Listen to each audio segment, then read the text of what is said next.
Assalamu alaikum, my friends. This is Muhammad Shahbaz. So, how to become a good researcher with part 3. I'm here with you. So, in last two episodes, I told you how to develop your habit in one go. I mean, you can study maximum 6 to 8 hours and minimum 4 to 6 hours. It is up to you. And I told you from my experience, this is the fundamental principle to become a good researcher. So additionally, in second episode, I explained you in how we can go to replicate a study if it is already done on one country and you want to replicate it to the other country. So if you want to replicate already done study to the other countries, we have to see at least some similarities between two countries. Let's say we have already done one study on UK and we want to do another study on French economy. In that way we can see we can see some similarities. Let's say we can talk about social structure of both countries, we can talk about economic structure of both countries, we can talk about historical backgrounds of both countries, we can talk about political structure of both countries, we can talk about cultural structure of both countries. So in that way, if we find some similarity, then it is I mean relevant to replicate study. If it is already done on UK, then we can do on French economy. But on the other side, as I told you in my last two videos, that at least we should think about some little bit contribution to the existing literature. I mean, we have to modify the model, we have to add something new in the theory, we have to add something new in the form of variables. So then we can at least satisfy ourselves. Okay, so I'm doing something in the existing literature, even I'm replicating the study. So then I just explained you. Okay, after that we go for the application of approaches. So it is totally depend on the nature of the data, because I told you countries, they have different historical backgrounds. If we talk about UK, so maybe it has more than 600 years history. If we talk about America, so it has more than 200 years history. Some countries they have 400 years history, some countries they have 50 years 50 years, sorry, 50 years history. If in the case of Pakistan, if we say, so we have 74 years of history. So in Indian case it is more. In Bangladeshi case, we are same with Bangladesh, so some other countries in the region. So if we have a look on the selected sample period which we choose for our study to do empirical analysis, so we first look at the trend of the variables. Either the variables they are moving with the same trend, I mean there's no fluctuation, or variables moving with fluctuations. Okay, sometimes variable trend shows downward, then in the next phase variable shows the upward trends, then maybe in the form of fluctuations. So if we have a look on the stock markets variable data, so then you can see such kind of fluctuations very rapidly. Okay, so I told you, if you read my papers and you see, I add one table which is called descriptive statistics and pairwise correlation, or pairwise correlation and descriptive statistics. So in descriptive statistics, I told you we have one test which is called Jarek-Bera test. So that test basically guides you, so which kind of approaches you should apply for your empirical model. Okay, so on one variable, let's say we talk about the economic growth, and if this Jarek-Bera test tells the normal distribution of that variable. If our variable is having normal distribution, then we should move for the linear side approaches. Okay, so it has a new world.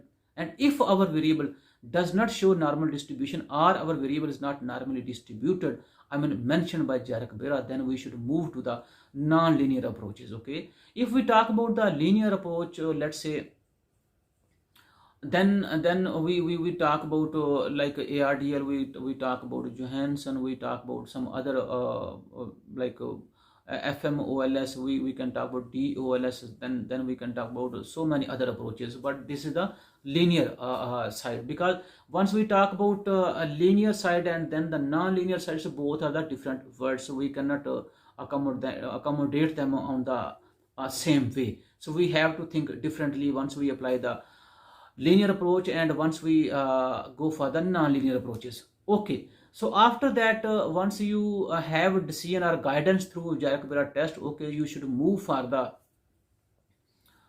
linear side. So we talk about time series, because I'm just keeping panel data on the other side, and right now we will just talk about time series. So once we use the time series data, so our next question comes in our mind is, we should see the unit root properties of the variables, or we should see stationarity properties of the variables. Okay, because we say once variable has the constant variance, so we say variable is stationary. But if the variance of that particular variable changes with the passage of time, then we say there is a unit root problem. So there are some other definitions also available in the text, okay, who can indicate you either your variable is stationary or either your variable is non-stationary.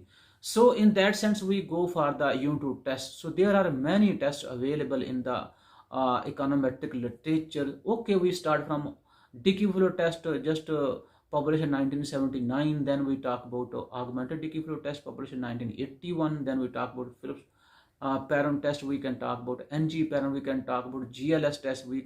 So there are so many tests, but the issue with these tests is they don't accommodate information about the structural breaks in the variables. Why such structural breaks occur in the time series? The reason we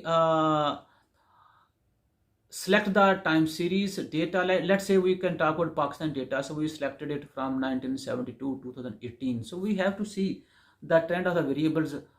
During this sample period, is there any major change in the trend of the variable? If there is a change, so then we can say, okay, so this change is due to some implementation of economic policies in this economy. So such kind of changes we can capture through the application of structural break unit root test. Why basically we move to the structural break unit root test? The reason is, once we know, through our experience and through our look at the data, so then this kind of indication should be captured by the unit root test. Okay, if you apply the traditional unit root test, so it's okay, no problem, we can find okay, the variable is stationary at level, or variable is stationary at first difference. So it means but it would be in the absence of structural breaks. But we know our data set has such kind of issues, then we should move to the structural break unit root test. Let's say if you use, mostly I use eViews, so I find one test is called ADF test with the structural breaks. Okay, so I go for it. Why I apply this test? Because it accommodates information about single unknown structural break. There are many other tests that are double structural break tests, multiple structural break tests. So like my own test just published in 2018 is the sharp and smooth structural break test, which is called SOAR unit root test. So we have to see which test is applicable. Why I go for the single unknown structural break unit root test? Because once I apply this test, then it would be easy for me to accommodate the dummy for a single structural break test when I go for the application of autoregressive distributive lag modeling or ARDL bound testing. It would be easy for me to accommodate a single dummy to just capture the effect of that particular structural break in the series when I estimate the co-integration. So there are some other tests like bootstrap ARDL. So basically I use the eViews version of that test. That's why I just accommodate single structural break, because it is up to the learning how much I learned. So till I'm learning. So that's why. But if we go to the original, bootstrapping ARDL that people they use Gauss, then R, then the other softwares. So you see, bootstrapping ARDL, they can accommodate single, double, and triple structural breaks during the estimation of bootstrapping ARDL. You can find such some paper published with bootstrapping ARDL, and they just mention the presence of multiple structural breaks during the estimation process. But from my side, as I told you, I just use the single unknown structural break test. So now 2 points I mentioned you. First, we should apply unit to test without structural breaks. So let's say we will find, okay, our all the variables are stationary at first difference. It's good, but you should also know that these results are ambiguous, because we know there is a structural break in our data, or our data set is having the change in fluctuations, or our data set has fluctuations. Okay, so we should apply some unit to testing, okay, with structural break.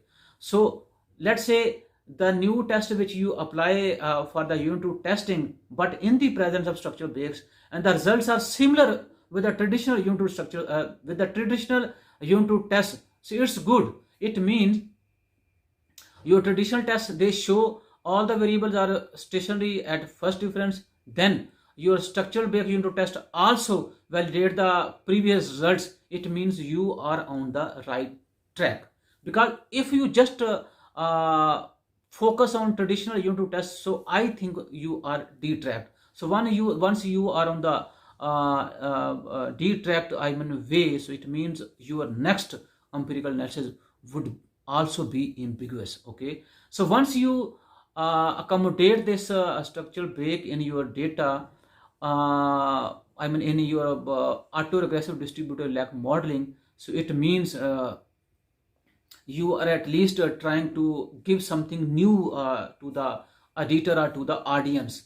The reason such kind of rigor empirical analysis, robust empirical analysis makes you to write a better abstract, because all the hard work, all the rigorness, all the robustness of your empirical analysis basically encourages you to write a very good abstract. And this abstract shows you how much you are hard worker, because editor of any journal, I mean in the economics area, it also depends, either you have submitted your paper to the relevant journal or to the irrelevant journal. If you have submitted your paper to the relevant journal according to the scope of your topic, so then editor of that particular journal, he will see, okay, you have done a very good empirical analysis, and you have shown your hard work in the small abstract. So then he will decide either your abstract should be eligible for empirical for the review process, or it should be rejected. Because once according to Johansson, minimum you need a one quantitative vector, okay, and maximum you need m-1 quantitative vectors for showing the integration between the variables for your chosen model. Let's say I talk about the production function, I mean just including trade. So you may say, why is a function of trade, capital and labor? Just we have 4 variables. So if I apply Johansson, so minimum I need 1 quantitative vectors to show the integration between determinants of economic growth and economic growth, and maximum I can I have 3 quantitative vectors, because I told you m-1. Okay, so 1 quantitative vector also confirms the presence of integration between the variables, and 3 quantitative vectors also confirm the existence of integration between trade openness, capital, labor and economic growth. So such kind of touch we can also do in autoregressive distributive lag modeling.